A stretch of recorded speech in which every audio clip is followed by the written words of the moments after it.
And it is my pleasure to introduce Dr. Cochrane. Dr. is an independent consultant based in Ontario, Canada, and currently serves as a MAshrae Director at Large. He's also a MAshrae Distinguished Lecturer at MAshrae Learning Institute Instructor with extensive experience in HVAC systems, building decarbonization, building BEQ, and professional training. That works in mechanical engineering from Ryerson University and is a licensed professional engineer in Ontario, Canada. He has been involved with ASHRAE since his university years and has contributed at charter, regional, and society levels, including leadership roles in and community service. Today we are very pleased to welcome him and benefit from his knowledge, experience, and long-standing contribution to ASHRAE and the HYGEIA industry. That, the floor is yours. Thank you very much. Do you prefer wireless or No, can you use it? okay, great. I'm not standing between you and lunch, so I'm going to try and make this cover the material, but go through it in an efficient way. Before I continue, I would just like to wish Alpus a very happy birthday today, so happy 29th.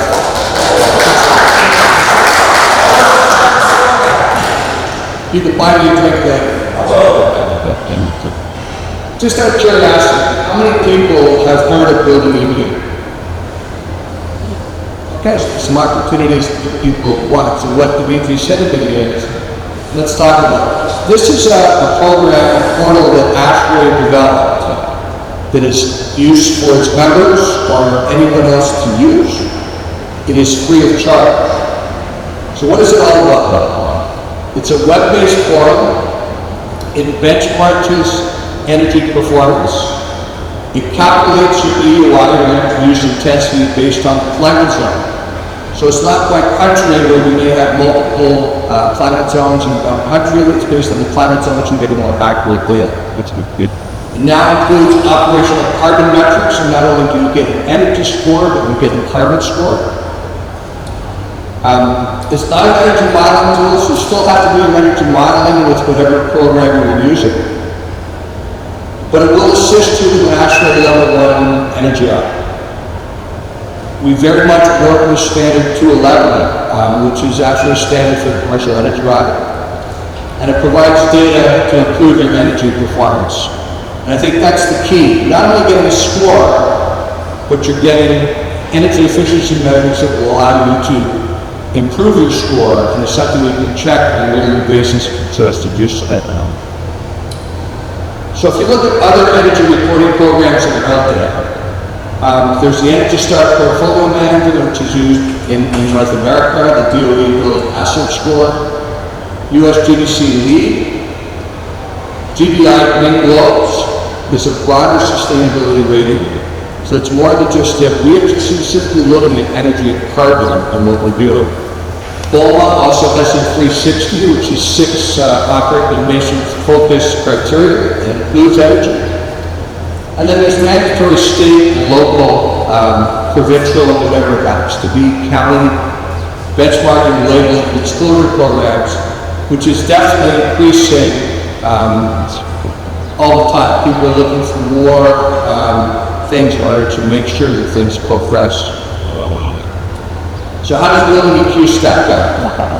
So you can see there are the 3 things we're looking at: benchmarking, energy audit, and asset rating. Building BEQ will give you all 3.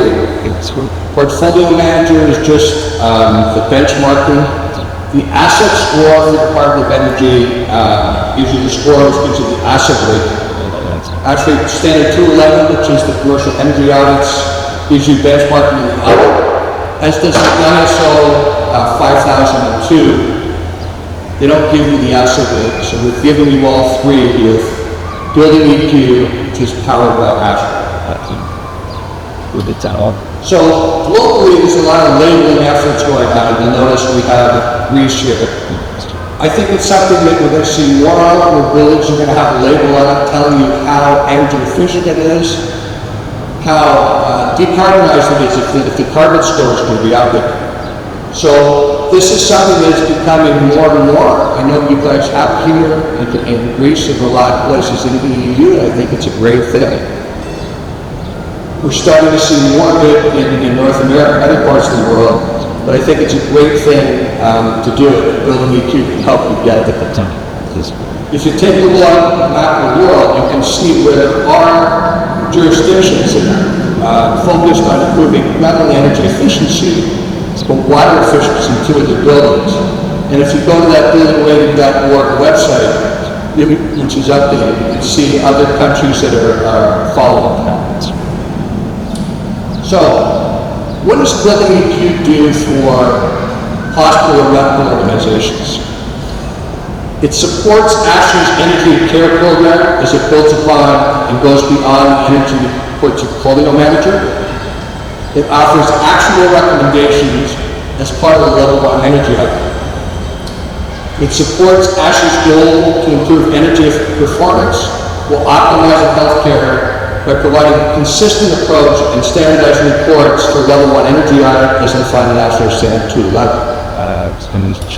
It helps owners and users to better understand what their building energy performance is and how they can reduce consumption without sacrificing the quality of patient care, because we want to make sure that people are getting the best care they possibly can. It also provides concrete energy conservation measures that can be adapted to any healthcare facility environment. One thing with Building EQ was designed to be flexible, so you can build projects and you can build it by campus. If you have a hospital campus that has multiple buildings, you can see what's going on between all of them, and you can see what the information is over time. So, anyone can get a building energy performance. You obviously have to input data into the world, basic building data, etc. But what it really does is when you open the scores, it gives you an opportunity starting the dialogue, how can we improve what this building is now? If you're a credentialed user, I'll get into what that is in a second, you can actually submit for an official rating. But anybody can get a rating on building. It's just you're not going to get a certified thing. Staff has to make sure that it's in is giving you that, and you should mistakes of what's going to be. There's two flavors of this.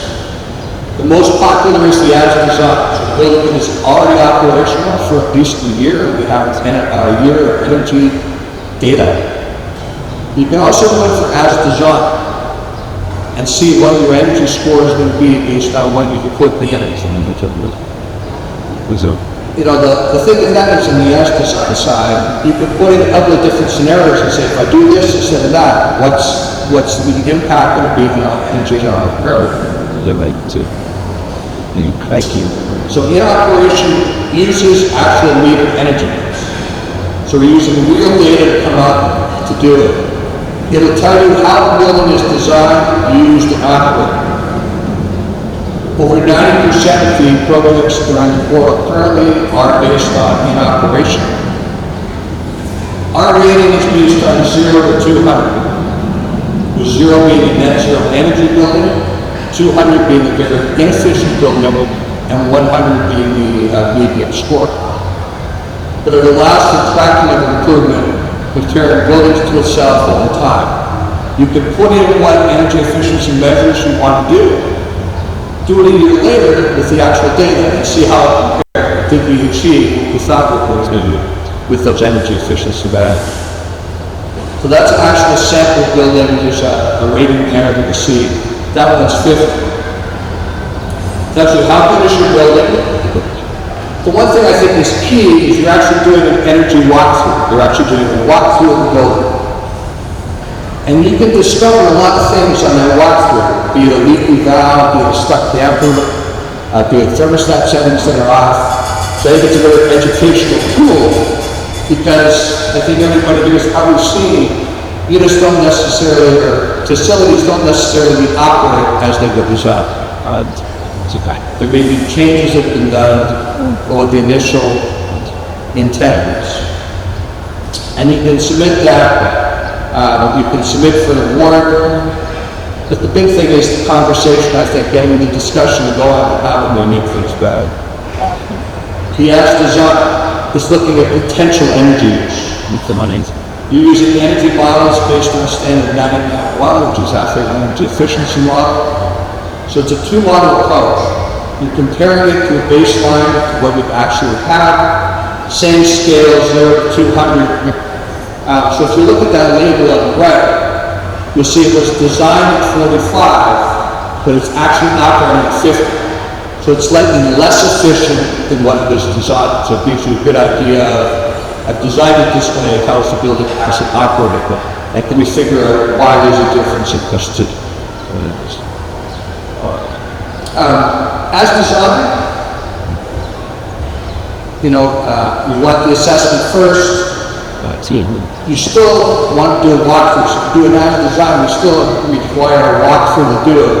You're putting that data in the portal you want to do. So the example that's shown here is, if something is designed as a call center, but all of a sudden it changes to, say, a typical office, obviously your performance is going to be different from the energy perspective. So as designed as a new building operating less than 12 months, we're looking at various design options and coming up with a final model to use that does as-built conditions. Okay, that's the login form that's there.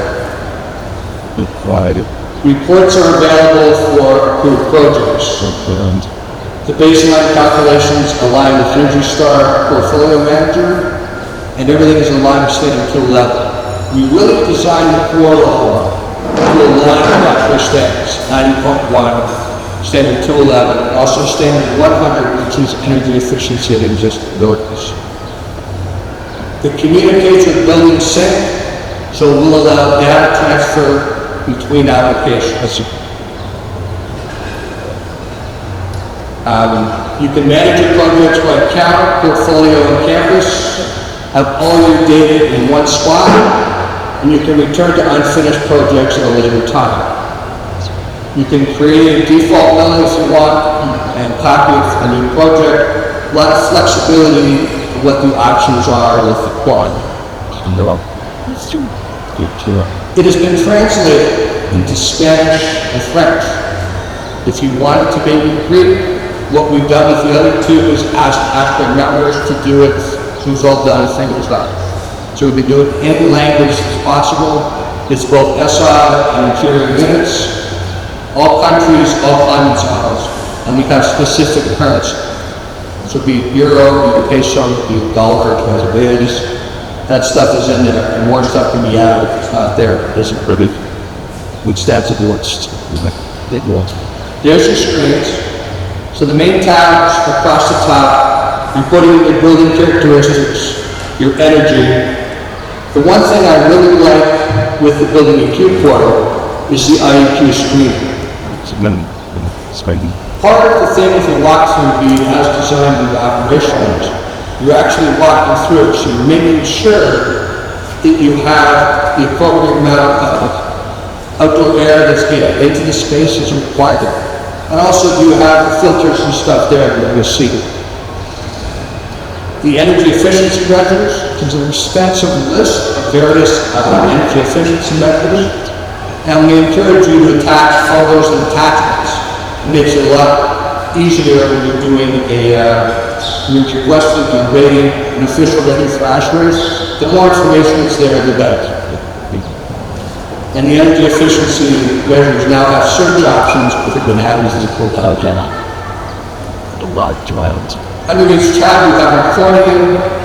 You're going to input data depending on what type of building it is. So obviously, we adjust depending on what the building is, and you just have to answer the questions that are relative to your building type.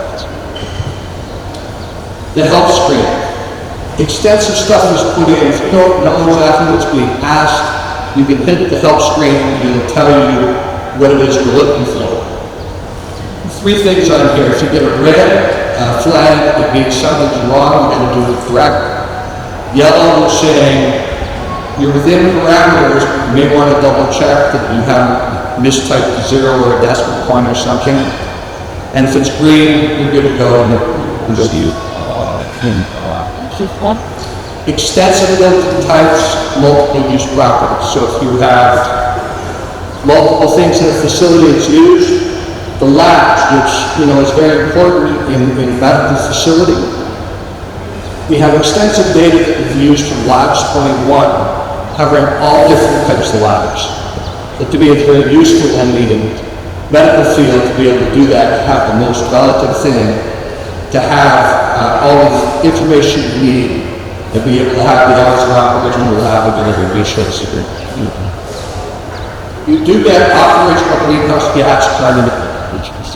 You get it in annual emissions per year, annual emissions per conditioned space, so per square meter or square foot, and then you actually get a building EQ performance score. This follows standard 189, which is for high efficiency buildings, so that was the nomenclature that was used to calculate carbon scores. The other thing they've done is updated site source data for where it's now. So in the US, it's based on the E-grid subregions. In Canada, actually Bill Dean was involved in a lot of that. We put together a thing for all the provinces and actually put in the actual data, so you get more relevant data. And there's 12 additional countries, and you notice on the bottom that Turkey, which you can see across the bay there, is in there, as well as the UK. Other countries can be accurate, it's just that's what's in the account. We're getting more accurate data having the relevant sources. As I said, we're complying with Standard 211. Those energy efficiency measures are in there. Every project, once you enter, actually has an old actual headquarters in there as a default account. So you will see what the existing facility was in the old building and what stuff was done. API, the application and programming interface, to push-pull information from the portal that user faces in development capability is of it. Those are the reports you can get. User input makes sense. You can get the label report with the graphical score which you saw there. The disclosure report, which is more for buildings if you want to know what they're doing on the real estate side. The audit report, it pre-populates things that you have to fill out on that audit report and do that little energy audit. And then the narrative report is more detailed and it's customizable. So if you're going in and you want to put your company's logo or whatever in there, that capability is all over the place. The performance score opens the dialogue on buildings. It's measured on that fixed scale from 0 to 200. And, again, it's either in operation or as designed, depending on what that building is.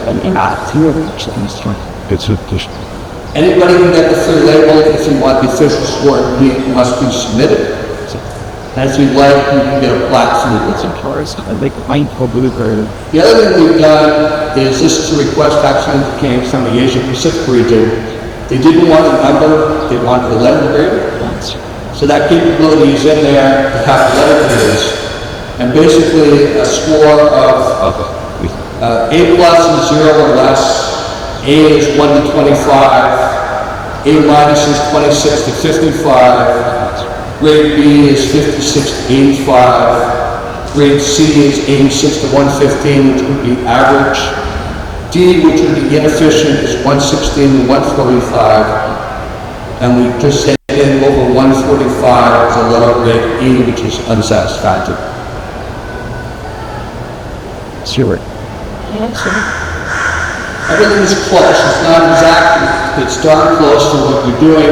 The subdivision, I think, adds that credibility in what's going on.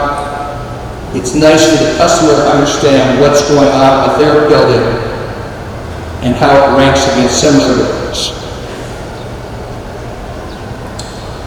You do get the forms and the screens to collect data on site. So you have all the information you need to fill out the things and get the score back. There's a picture of standard 211 if you're not familiar with it. The other thing since 211 is once COVID hit, we got an addendum on what does an audit look like if you can't do it because you can't access it. So what is a credentialed user? If you're a professional engineer, licensed in the project where it's located, that's it. If you're actually certified building energy assessment or energy modeling professional, that is considered a credentialed user.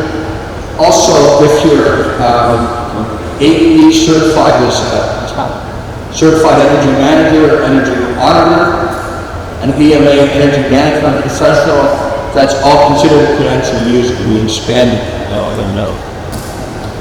Every year we do an Energy Genius Award. We want to look at how complex it is, how much work is done, but we do often award a given energy genius. So, Our student activities group at ASHRAE went to student competition using the BEQ. For students, I think this is phenomenal because they can actually see on the walkthrough what a building looks like. They get to see how a system works. It's not all theoretical, but put in practice with their theory. They have a better understanding of how things go together. So it's a yearly competition by student activities, and that award is handed out every year. So in summary, Building EQ is a benchmarking assessment and auditing tool to both in operations and as designed. It aligns with ASHRAE Standard 211. We help make bad buildings good and good buildings great. It's consistent benchmarking allowed performance from the group of contractors, so if you can compare one to another, they're all using the same form to come out. It's flexible for managing a large portfolio of buildings that we have on a hospital campus. And you're comparing buildings with climate zones rather than national boundaries. I encourage you, if you haven't done it, to check it out at ashrae.org/buildingq. There are some bite-sized chunks. We've done 4 podcasts in the winter that help break it down. There's also a 30-minute video on Stephen Rock, who handles maintenance on that, as the developer walked us through the equipment. So I strongly encourage you to do that. And with that, I can entertain questions if they have.